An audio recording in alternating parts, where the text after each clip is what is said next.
Hi, it's Christina with the Sisyphean Journal. I've already covered today's criminal abortion death, a young woman who died in Chicago in 1906 after an abortion perpetrated by a midwife. But we have an actual happy anniversary today. Didn't start out good, but it ended up beautiful. On April 5th of 1977, a 17-year-old girl entered a Los Angeles Planned Parenthood. Though she was just a few days shy of 30 weeks pregnant, she wanted that viable baby in her womb to emerge dead, not alive. Thus, this unnamed teen chose to submit to a risky saline abortion. In a saline abortion, the abortionist uses a great big amniocentesis needle to pull as much fluid as possible out of the womb, then replace it with a strong, sterile saline solution. The unborn child breathes this in, swallows it, it gets in his mouth, it gets in his eyes, it eats away at the skin, it breaks down the internal organs. The baby either bleeds to death internally from all the damage to the capillaries or dies from injuries the saline causes to her internal organs. And sometimes the saline gets into the mother's bloodstream and she dies along with her baby.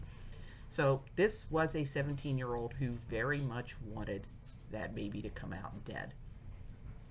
As planned, the teen went into labor, but the plans went awry 17 hours after the saline was injected.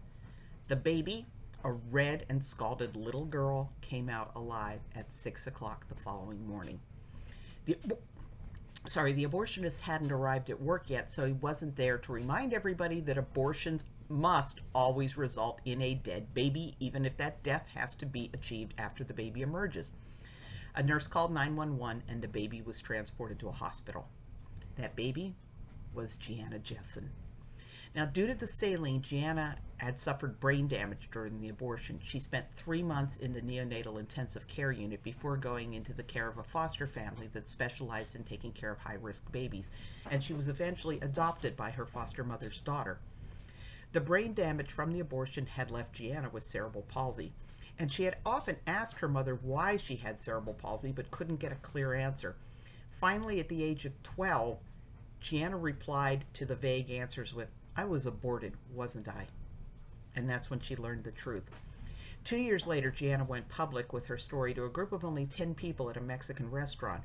One of those people was a reporter for the Orange County Register. The paper published the story, and Gianna has been speaking about her story ever since.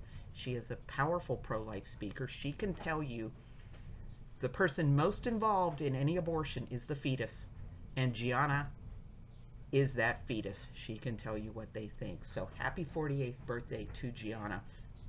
And I'm going to link to a baby that was born roughly the same time, roughly the same area, roughly the same gestational age, but wasn't as lucky as Gianna because this little baby girl was strangled in a hospital nursery.